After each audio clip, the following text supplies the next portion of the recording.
Michael Hart نے اپنی کتاب 100 عظیم شخصیات کو لکھنے میں 28 سال کا عرصہ لگایا اور جب اپنی تالیف کو مکمل کیا تو لندن میں ایک تقریب رونمائی منعقد کی جس میں اس نے اعلان کرنا تھا کہ تاریخ کی سب سے عظیم شخصیت کون ہے۔ جب وہ ڈائس پر آیا تو کثیر تعداد نے سیٹیوں، شور اور احتجاج کے ذریعے اس کی بات کو کاٹنا چاہا تاکہ وہ اپنی بات کو مکمل نہ کر سکے۔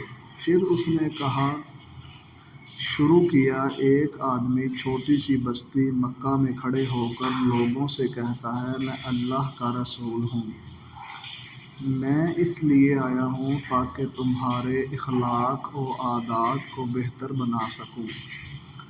تو اس کی اس بات پر صرف 4 لوگ ایمان لائے، جن میں اس کی بیوی، ایک دوست اور 2 بچے تھے۔ اب اس کو 1400 سال گزر چکے ہیں۔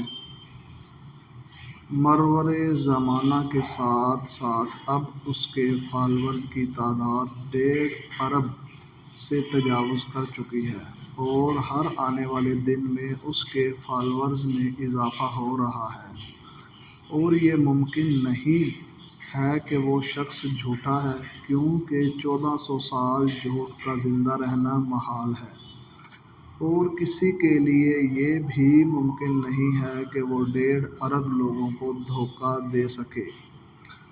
ہاں، ایک اور بات، اتنا طویل زمانہ گزرنے کے بعد آج بھی لاکھوں لوگ ہمہ وقت اس کی ناموس کی خاطر اپنی جان تک قربان کرنے کے لیے مستعد رہتے ہیں۔ کیا ہے کوئی ایک بھی ایسا مسیحی یا یہودی جو اپنے نبی کی ناموس کی خاطر حتیٰ کہ اپنے رب کی خاطر جان قربان کرے؟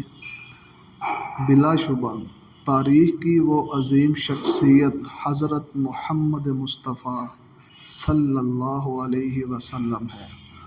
اس کے بعد پورے حال میں اس عظیم شخصیت اور سید البشر صلی اللہ علیہ وسلم کی ہیبت اور اجلال میں خاموشی چھا گئی۔